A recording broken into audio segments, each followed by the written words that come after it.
Hi. చిన్నపిల్లల్లో వచ్చే blood cancers వాటి రకాలు ఏంటనేది తెలుసుకుందాం.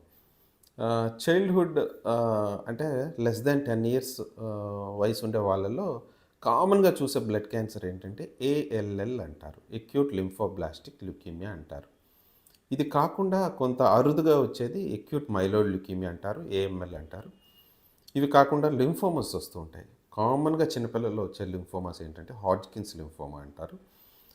అరుదుగా వచ్చే లింఫోమా ఏంటంటే నాన్ హాడ్జ్కిన్స్ లింఫోమా అంటారు. పెద్దవాళ్ళలో వచ్చే మల్టిపుల్ మైలోమా కానీ, మైలోడిస్ప్లాస్టిక్ సిండ్రోమ్స్ కానీ, క్రానిక్ ల్యూకీమియాస్ కానీ చిన్నపిల్లల్లో అసలు వచ్చే సమస్య ఉండదనమాట వాళ్ళలో. వాళ్ళలో నేను మొదట చెప్పినట్టుగా అక్యూట్ ల్యూకీమియాస్, లింఫోమాస్ లాంటివి వస్తూ ఉంటాయన్నమాట. ఈ అక్యూట్ ల్యూకీమియా వచ్చేటప్పుడు ఏమవుతుందంటే చిన్నపిల్లల్లో యాక్టివిటీ బాగా తగ్గిపోతుంది. ఫీవర్ వస్తూ ఉంటుంది. బ్లీడింగ్ సమస్యలు ఏమైనా వచ్చే అవకాశం ఉంటుంది. ముక్కులోంచి కానీ, స్టూల్స్‌లోంచి కానీ, యూరిన్‌లోంచి కానీ.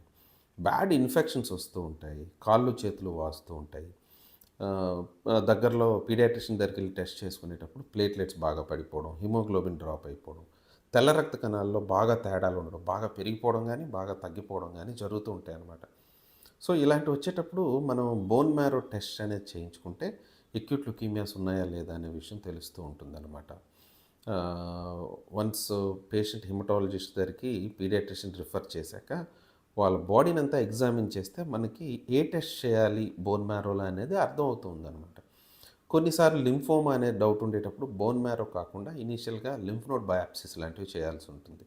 సో, ఎలాంటి సమస్య ఉందనే దాన్ని బట్టి మనం ఏ టెస్ట్ చేస్తే ఆహ్, ఆహ్, ఆ బాబుకి లేదంటే ఆ పేషెంట్‌కి మనకి డిజార్డర్ దొరుకుతుందనేది తెలుసుకోవడం చాలా ఇంపార్టెంట్.